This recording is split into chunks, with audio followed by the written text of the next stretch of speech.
Good afternoon, everybody. Welcome to the last Q&A before Christmas time. I know, ahead of Gameweek 17. My name is Az, and I am joined by a very festive Sam Bonfield. Hi, Sam. Yeah, I'm all right. I'm in my Christmas jumper, ready to go to Spurs tonight, in my festive Christmas hat. As you said, it's a funny hat, that. It's like a bit of string off it with a ball. It's like pink, and it looks a bit like, you know, the bags you put like a bottle of wine in, like a gift bag, but like on your head. It's definitely what I actually wanted to wear today. So both of my kids have got Christmas tree hats, and they're like all tinsel, and they're very cool. So Max got a green one, and Evie's got a pink one.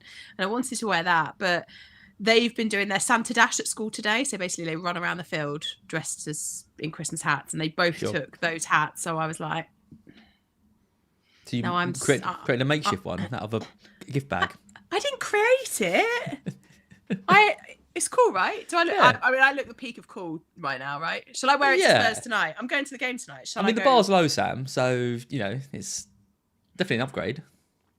What, on just me generally? Yeah. Christmas me is an upgrade on me. I think just us generally, but you know, we're sat here doing an FPL stream every week. You're wearing a Brighton Christmas jumper. I'm wearing a Spurs Christmas jumper. Like, you know, I got this when I did the FPL show like 3 years ago, whatever. That's where mine came from. Yeah. Never had anything since, have we? I've got multiple of these because I've done all of the Christmas shows for the last few years. I did a Christmas show, I think the year before last, or maybe even the one before that, and I did not get another jumper, and I remember being like, budget's down, yeah. Oh, but I'm doing it tomorrow, so I'd be interested to see if Tom gets me one. There won't be, because there's one on Monday. Well, you see, there you go. Because I couldn't do it. They asked me and Lee to do it, but we can't because we've got Sky. We're recording a special episode on Sky that's going to go out on Christmas Day, which is very exciting. Whoa, nice. I know. I feel like I've peaked in life now, going out on Sky Sports on Christmas Day. Like, come on. Anyway, so I was like, oh, and Mark, who produces that, was like, I need you to wear a Christmas jumper, and I was like, oh. How many Christmas jumpers do I have? And I looked in my wardrobe, so I've got this one. I've got another Spurs one that's got like a reindeer on the front, but I can't wear that because Max wore it yesterday. I've got another one that's got Father Christmas on the front that's also Spurs. These all came from the FPL show. And then I've got another one that's got Harry Kane on the front of it. It says Harry Kane-mas.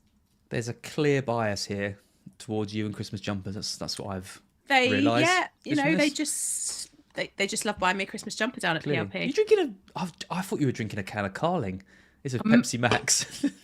Can you imagine if I turned up dressed like this, drinking a can of Carling? Yeah. Well, you know, it's nearly cold, isn't it? Stella. Do what you want. A nice bit of Stella.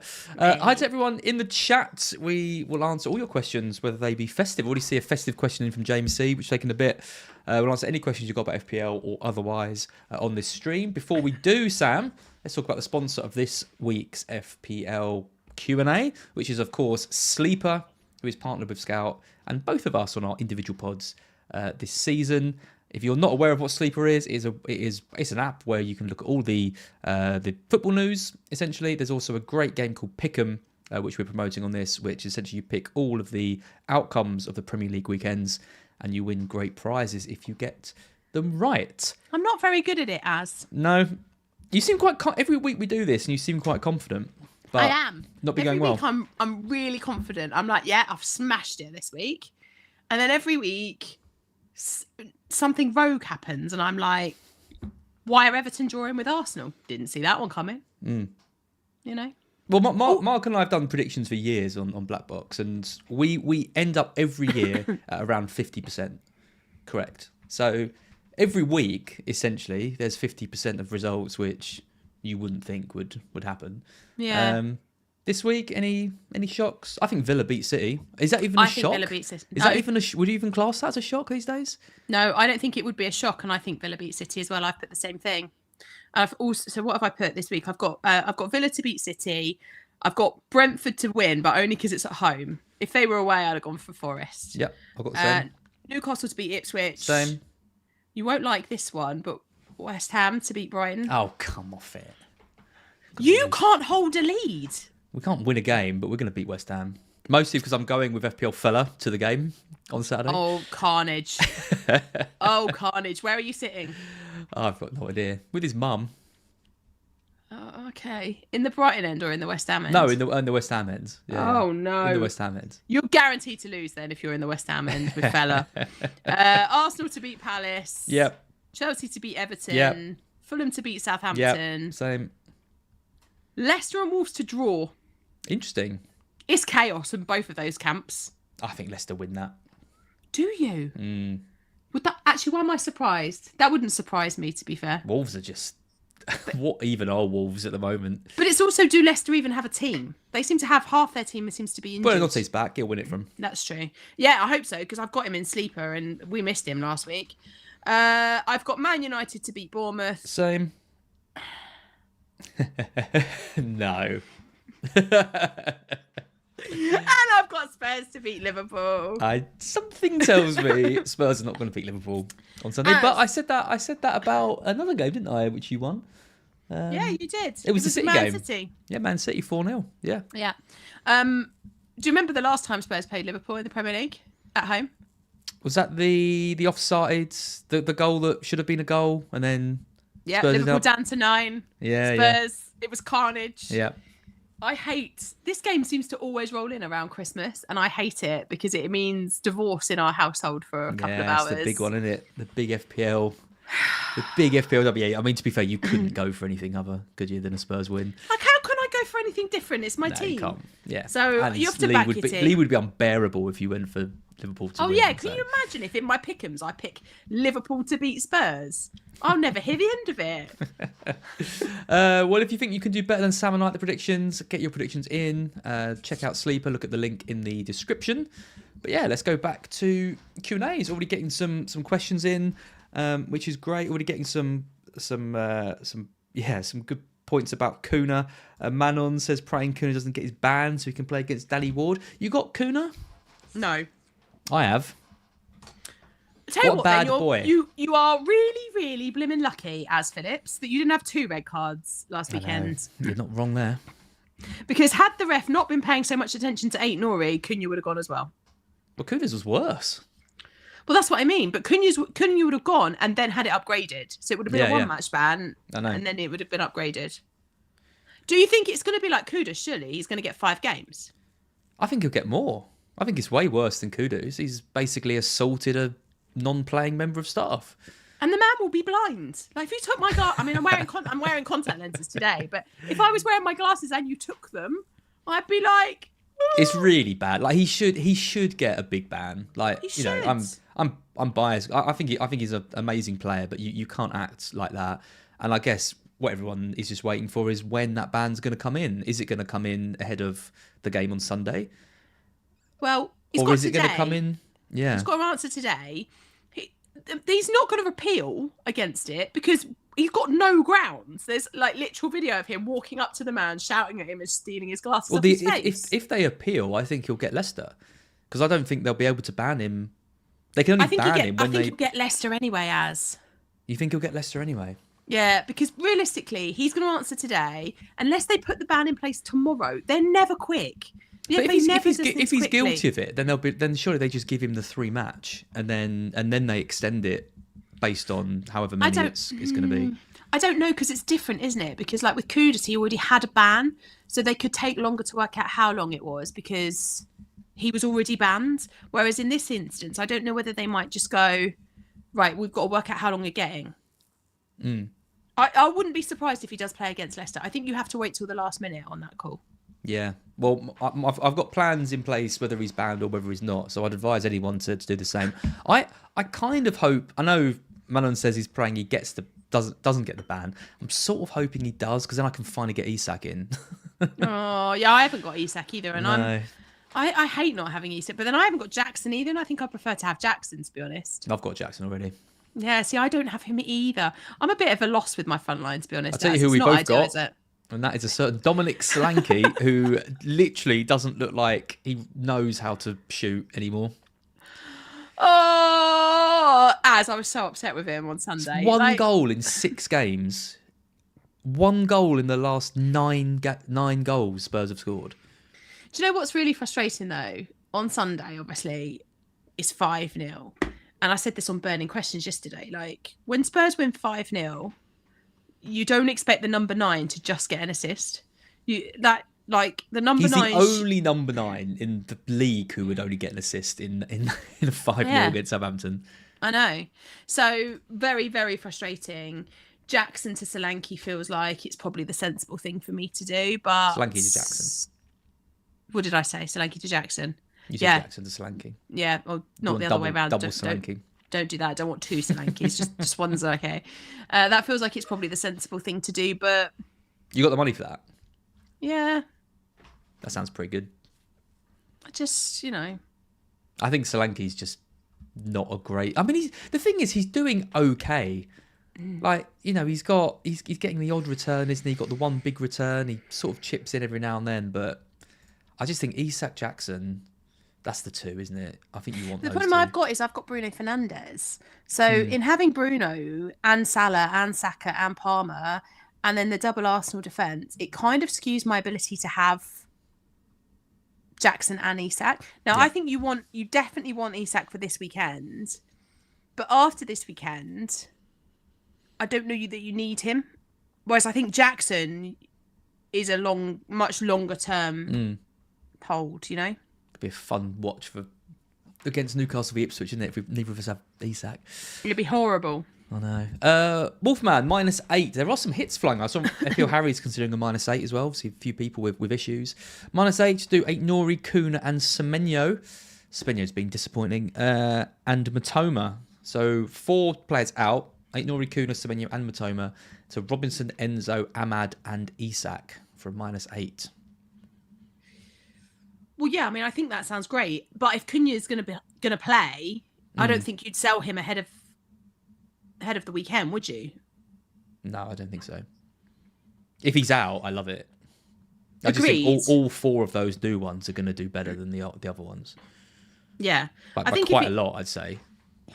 Yeah, but I think but you've got to wait until you know what's happening with Cunha before you do that. I mean, I'm just looking at whether it's possible to. No, because if you want Isak, you've got to do You've got to do them all. Yeah. And also, you're not going to sell Kuna anyway, are you? So, I mean, you could do some of the other. You could do Aït-Nouri to Robinson. That's what I've done this week. You've got 2 free transfers, so you could probably do Aït-Nouri to Robinson and then Semenyo to one of Enzo or Ahmad. Probably Enzo's got. It's a tough one. Probably Enzo this week. Yeah. I think Bournemouth are a bit better than Everton, aren't they? Yeah. Yeah. So yeah, just get 2 of those and then do the other one next week. Yeah. Rodgers to Ahmad this week. I'm seeing a few people losing faith in Rodgers. Even if Kuna is banned, I feel Ahmad is more a priority buy compared to Jimenez with his minutes risk, and also Rodgers is a suspension risk as he's on 4 yellow cards. Thoughts? Rodgers to Ahmad for a free? Joe HJ asked the same question. So this is another thing I'm thinking about, but again, I have some slightly mixed feelings on this one because I actually think that Rodgers could do quite well against Man City this weekend. Like, I know that on paper, when you've got a player that's playing against Man City, you just go, no, like, done. Not anymore. But not anymore, exactly. And I think now, like, things have changed, right? So now I'm kind of looking at it and going, well, actually, I think Rodgers could be okay this weekend. But I do like the Ahmad picks as a longer term hold. And I think in terms of that budget position, like having him or Enzo in that cheaper bracket feels more sensible than Rodgers right now. But I also feel like that feels like a bit of a luxury transfer. Well, that's exactly what Nazar's just said, and exactly what I was going to say as well. Yeah. I think it's a luxury move.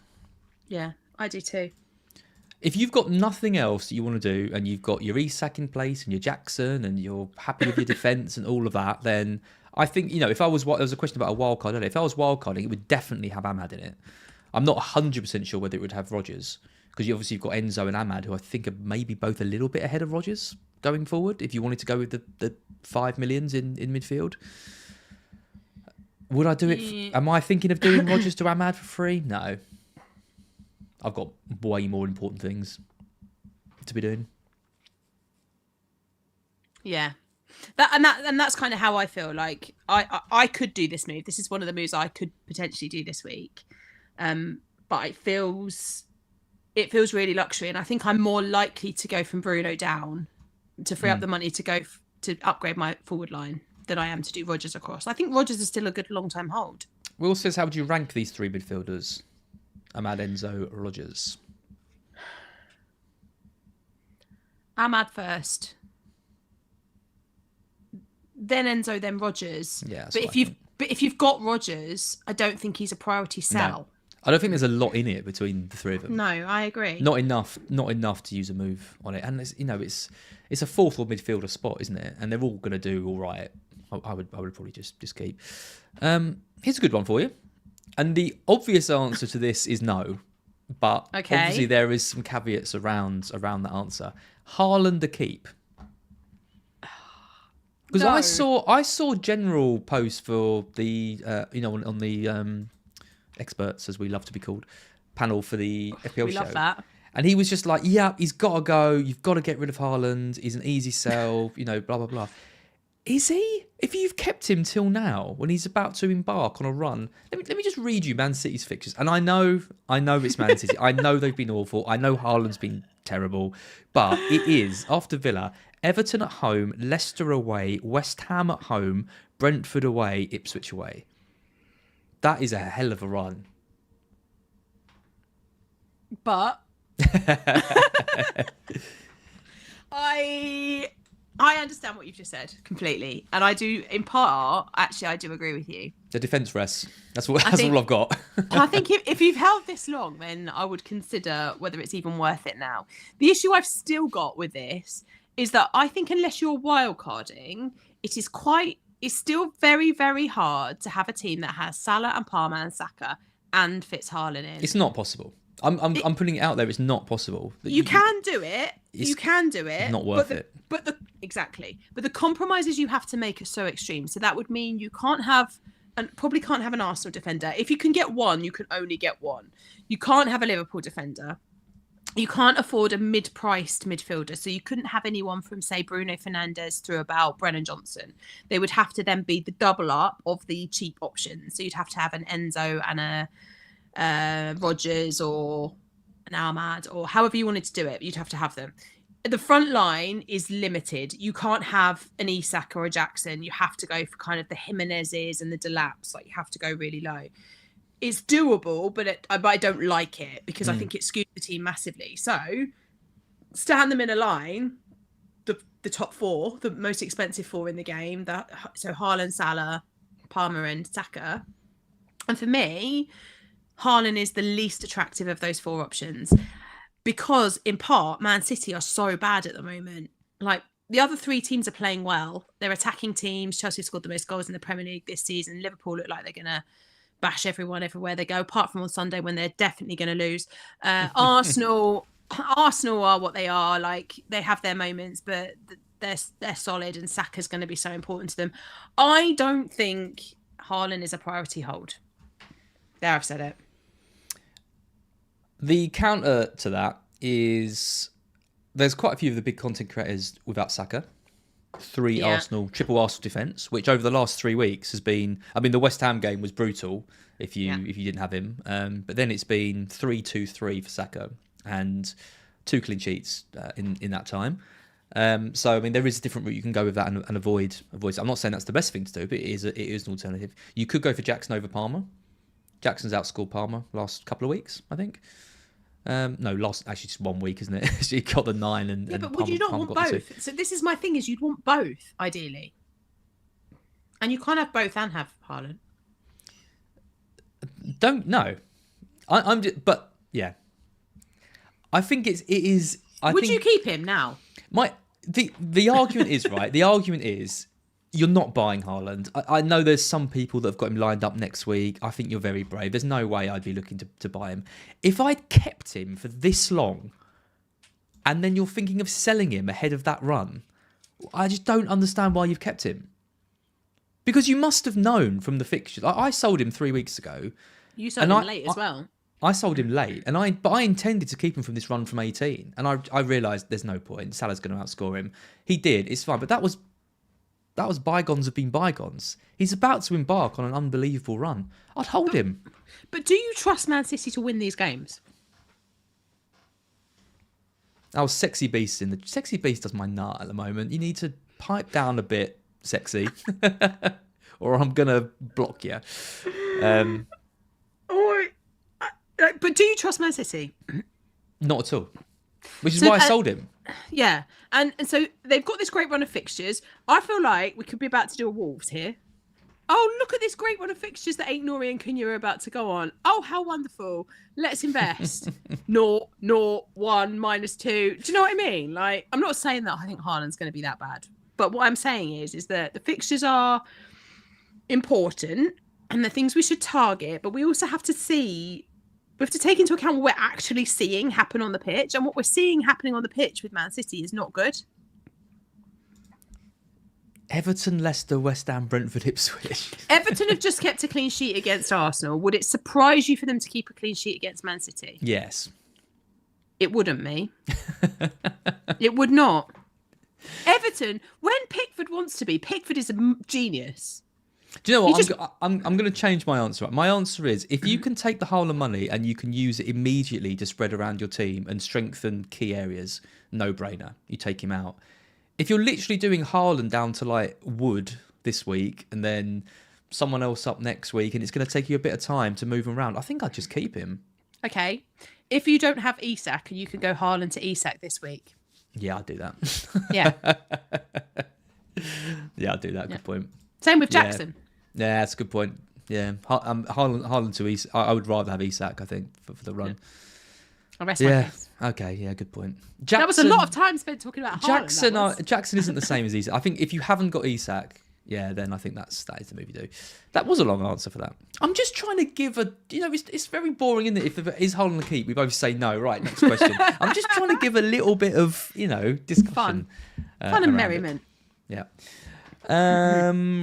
Let's take a look at... I mean, Solanke says surely they improve and not keep losing. You'd think so, but then we said that like 5 weeks ago, and they've won one game in, oh my god, they've won one game in 7. Yeah, absolutely unbelievable. Roberto in the chat, afternoon Naz and Sam, Merry Christmas to you both. My question is, would you sell Semenyo for... Oh, hang on, I've lost it. Oh, for Iwobi. I love the Iwobi pick. Hang on, my thing's gone mad. Would you sell Semenyo for Iwobi or roll and do Semenyo to Ahmed? Thank you. To Ahmed in game week 18. Iwobi, nice. I love that pick. I love the Iwobi pick. He's one I want. I would do it. I would do that. Yes. I think, again, it's luxury. It's Christmas. That's what Christmas is for. But it's Christmas. We're all about the luxury transfers. Would I rather have Semenyo or Iwobi for the next 4? I'd rather have Iwobi. So you can hold Iwobi for a long time, and when Fulham score, he looks so important. Yeah, I mean, I've got Semenyo, and I'm not considering doing Semenyo to Iwobi. Like, that's so far. I'd rather have Enzo. I'd rather have Ahmad. It's not even slightly on my radar. But that doesn't mean I hate it. I still think it's a good move. I'd rather have Ahmad over Iwobi. Yeah.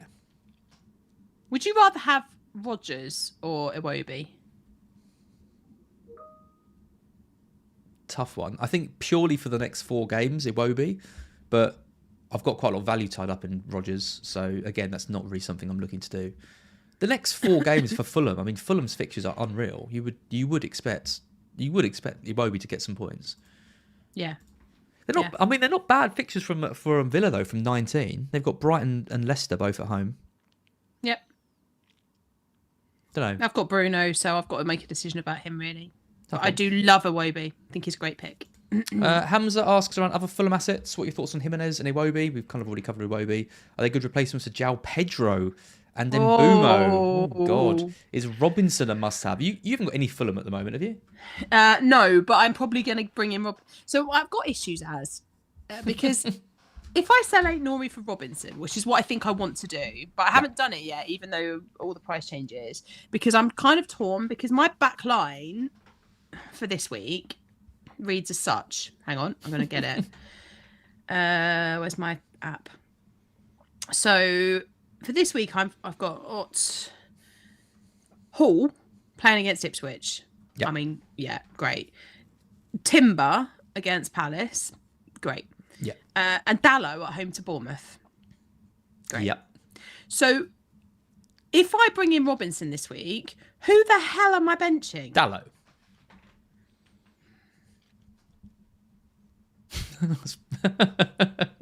Definitely Dallo. Well, yeah, of those three, but I don't like that. Mm. What's the point of having Dallo if I keep sticking him on the bench? But what is the point of having Dallo? He's rubbish. I mean, no disrespect, but I love that. I mean, you're not far wrong. Like, and maybe I should sell Dallo as well. Maybe actually what I should do is just sell Dallo and Ain't Nori. Free up some money.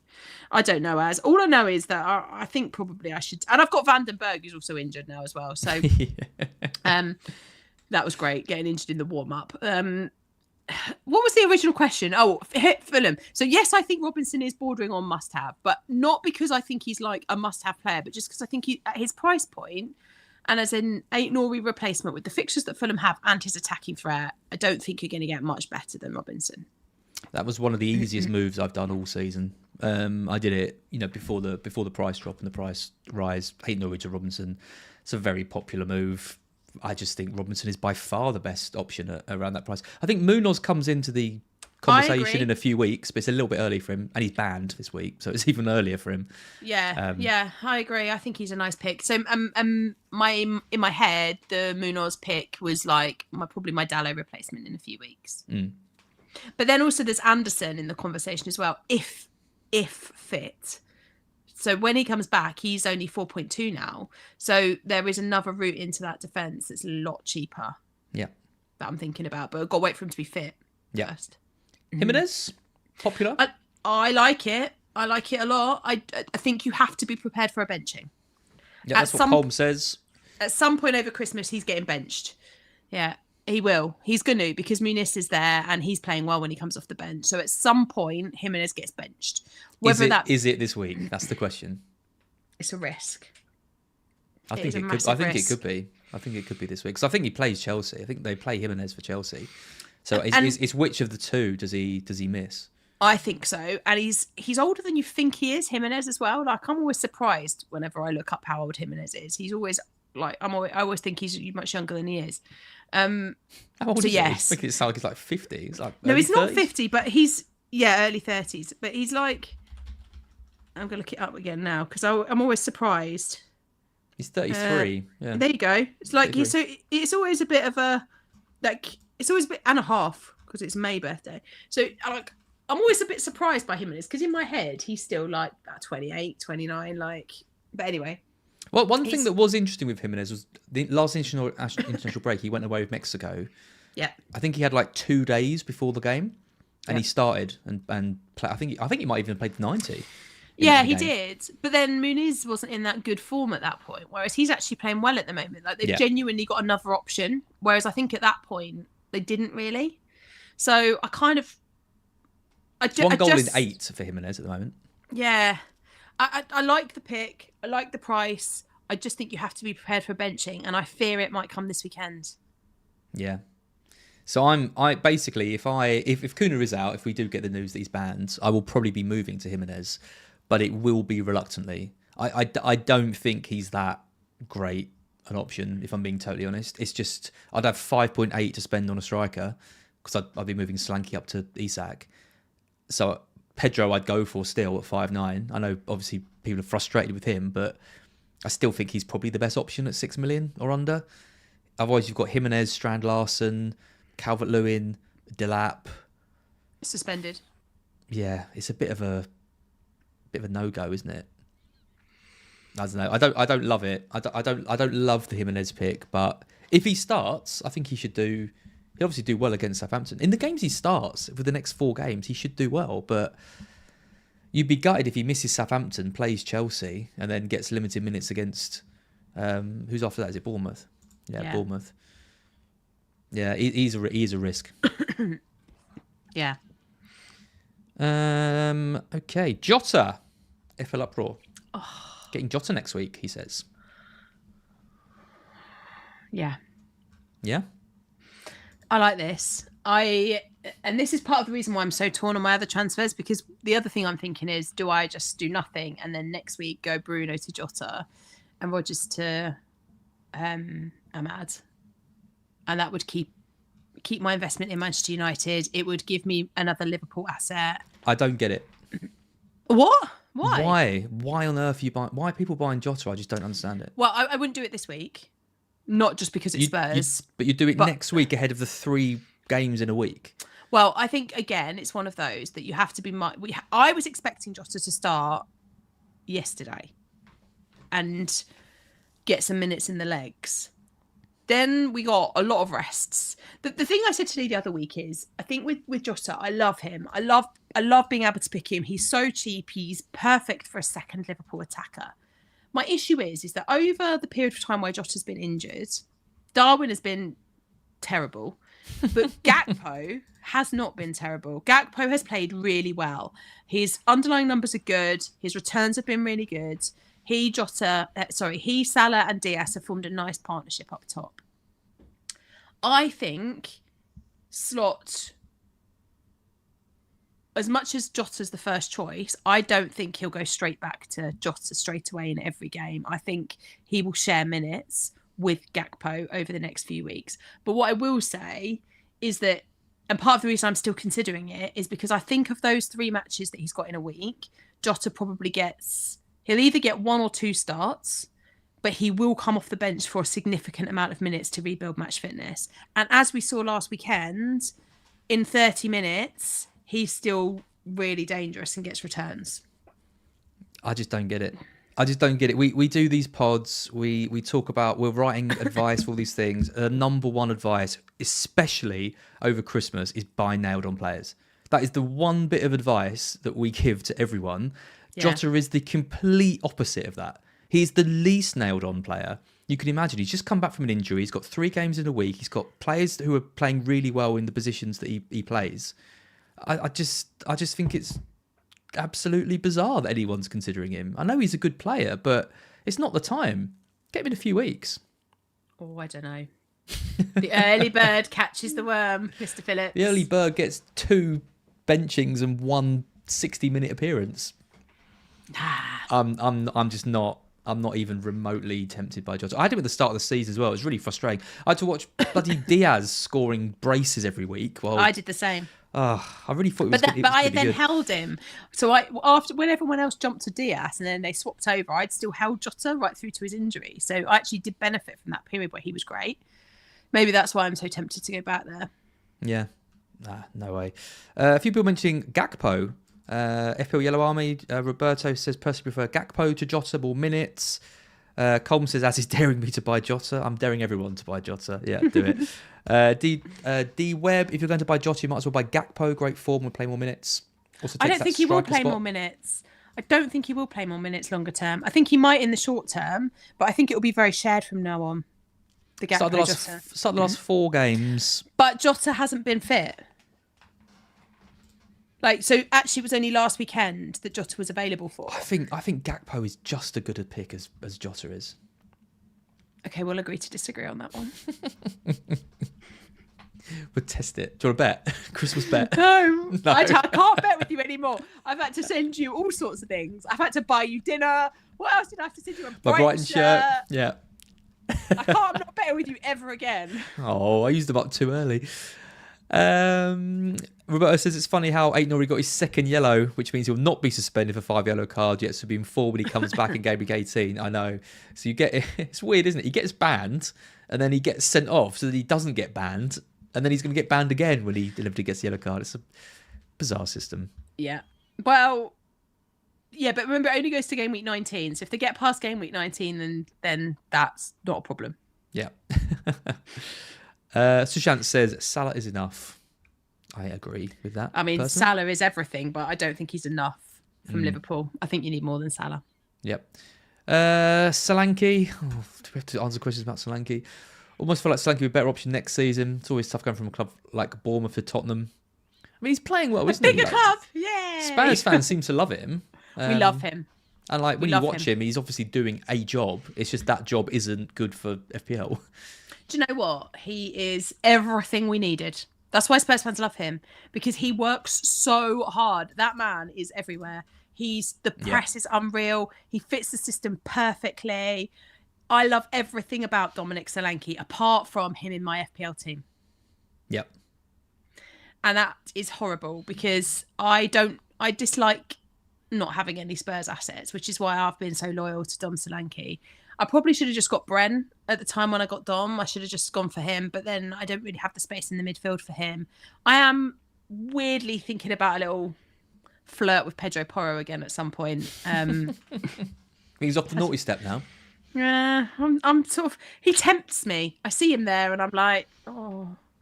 I look over and I think, yeah, I could go. I might go back, like a glutton for punishment. I'm like, he is a bad boy. He was in the bad books. He is, and he's also one of those that, like, it's like I imagine if you got rumbled having an affair, like you'd kind of keep looking back and going, oh, you keep saying you as in me, or you as in the colloquial you. The colloquial you, not you personally. Yeah, good, thanks. I'm not suggesting that you're having an affair. I'm just saying, when you get rumbled for having your affair as.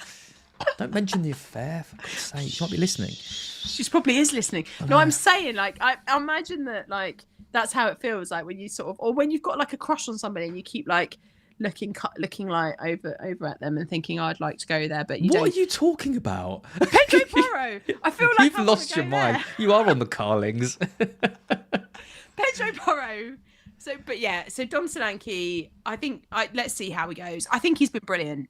I wouldn't change him. The thing is, everyone's saying this about, oh, next season he'll be great. He's already great. Like, we're scoring loads of goals. The reason we're scoring loads of goals, only Chelsea have scored more, is because of Dom Solanke. Like, he's the one that's creating the space and the press and all of that stuff. Like, he's responsible for that. That's why we all love him. But in FPL, you don't get points for just being brilliant. It just doesn't seem to be that players are looking to get him the ball, like in like goal scoring positions. Well, it's like he's just either isn't falling for him or they're not looking for him.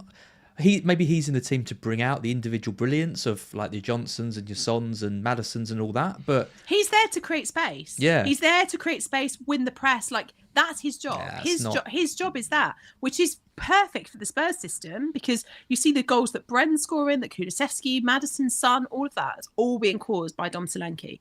But that does mean in FPL, he's not the same asset that he was at Bournemouth. And he won't be. And I don't think he will be next season either. I think it's the same principle that apply. Unless we buy somebody else that does the press in the same way that he does, and then you might see more attacking threat from him because he'll be just in the goal mouth and hanging around. Would you agree with Mohit that Isak, Jackson and Wood are the best three strikers to own? Oh, I sold Chris Wood a couple of weeks ago, and it's a stupid decision, really. I went for Evan Nielsen instead, and I don't really... He's been rubbish. It's been so bad. Yeah. And I'm just looking back at it now, and I think, why, Samantha? Why did you make these stupid decisions? Like, why did you leave that alone and go for Pedro Porro instead? Because since I've sold him, he keeps getting attacking returns every 5 minutes. I think that is the best front three, yes. But that front three requires budget. Mm.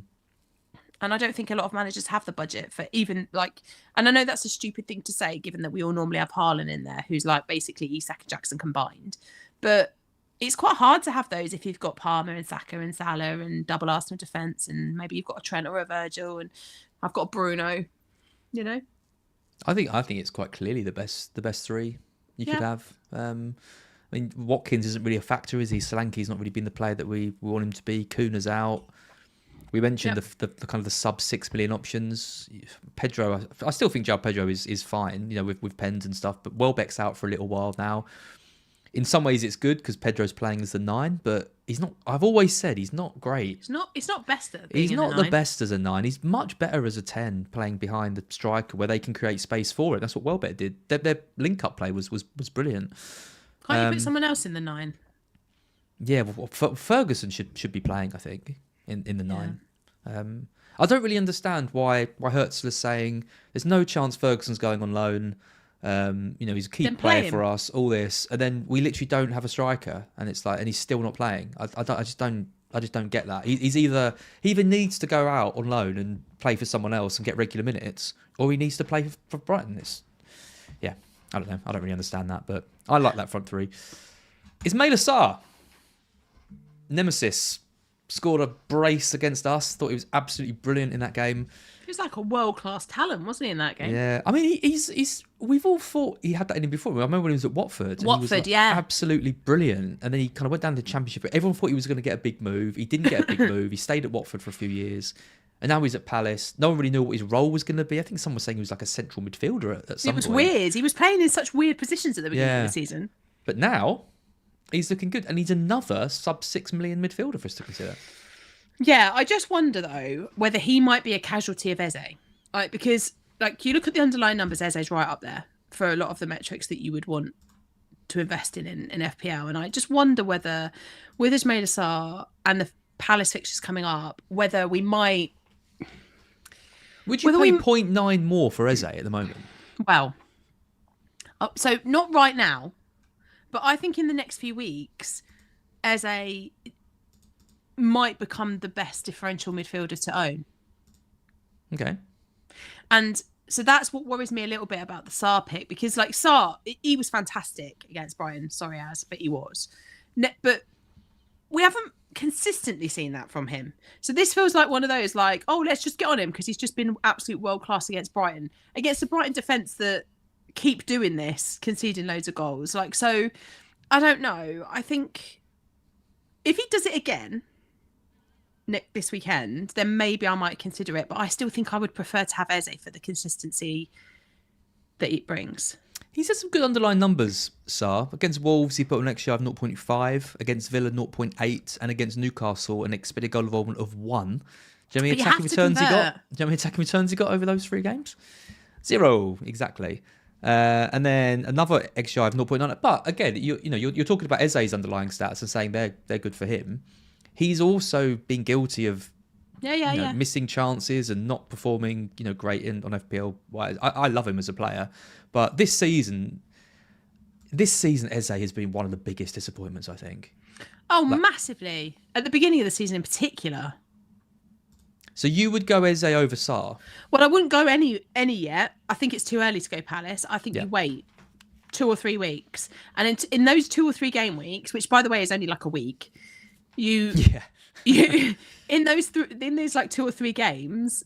So by this time next week, you'll have a much clearer understanding of Palace and the assets they go for, and then you're getting into that nicer run of fixtures as well, because you get past the Arsenal game and all of that. So my view is maybe Ismaila Sarr, maybe Eze, maybe it might even be Mateta, because actually what my dream would be was for it to be Mateta, because that gives you another forward that you could go to. Yeah. But we've got to weigh it out. You've got to give it a couple of weeks to work out who it is. Yeah, I'm not considering Eze. I am considering Sarr. Oh, that's interesting. But I'm going to get Munoz. Munoz, I think Munoz is different. Yeah, I think he's different. And he's cheap and he goes in the defender bracket and it's, yeah. Okay. Oh, FPL Focals in the chat. He says, choice between Trent and Jackson for me, going for Trent. I just don't really get all this Trent love. I don't either. But last time I said that, you had a massive go at me. Do you remember when I was at the beginning of the season and I was like, I don't understand why you pay 7 million for Trent. I still don't understand why you pay 7 million for Trent. I don't understand. I know. I will freely admit I got that wrong. I think what we've got now though is we've got 16 weeks of data, which suggests that Trent just isn't the Trent we've seen in previous years. So I understand why people are doing it now because of the 2 assists off the bench the other week. But then we see him at the weekend, and I get that the weekend is a little bit of a skewed measure because obviously Robertson was sent off early, so the whole system at the back was a bit different for Liverpool and they weren't exactly playing their best players. But with Konate not there either, I just don't think they've had that, and this is a ridiculous thing to say given they've kept the most clean sheets, but they haven't had that defensive security yet. Nobody has really. So I get it, and I think with Trent you will get clean sheets over the coming weeks. You will get clean sheets, 100% you will. But I think I'd rather have Virgil for 0.5 less or whatever it is. I just think you could save money and go there. I think I'd rather have Alisson above both of them because he's 5.4. And I just think that the way that Chelsea are playing, the attacking threat that Chelsea have, because you can for like compare these two in terms of the price points as well, basically. Jackson for me would be a far superior pick, but I bow to Oscar on this because Oscar is like an FPL legend, and I'm just me. Yeah. But I think looking at defensive spots, I can mention quite a few defenders that I want. We've spent a lot of this stream talking about strikers, and in the end, we've come down to Isak, Jackson, and then it's a bit of a crappy bunch Woody, for that third. yeah. Woody. And if you can fill one of those spots with Jackson or Isak, and if you don't have one of those, you're probably playing 5 in midfield, which isn't awful because we've talked about Rodgers, Ahmad, Enzo, Iwobi, all of those players. There's lots of different ways you can play the game this season. It is a very interesting way of playing. But yeah, I think I agree. I prefer Van Dijk over Trent if I had to pick one. Cool. Right, that's it from us. Thank you very much, everyone, for watching. If you haven't liked the stream already, please make sure you like. If you haven't downloaded Sleeper and you want to get involved in the Premier League predictions, there's a link in the description below. Sam, you and I won't be back next week because I don't know where the hell I'm going to be. I'm going to be jet-setting all around the south of England, I think, visiting various people. Well, yeah, next week I don't think there won't be a Q&A, I don't think, because obviously we normally go on a Thursday, that's Boxing Day, but also the deadline will already have come and gone by the time we would stream. And so I think it will be next year. Probably like the 2nd of Jan, yeah. I think the 2nd of January will likely be our first Q&A, unless Tom can rope us into doing one ahead of... I don't think he even can, because the next... I'm just looking at when deadlines are. Yeah, because there's one on the 29th. So yeah, I'm not going to be home, so... The 2nd of January, I think, is likely to be the next Q&A. Yep. Good. Well, thank you, everyone, for watching us all year. We really appreciate all your support. I hope everyone has a lovely Christmas and a great New Year. And Sam and I will be back in 2025. I hope Christmas comes with a lot of green arrows for you all. So do I. I need them. Bye, everyone. And me. Bye, guys.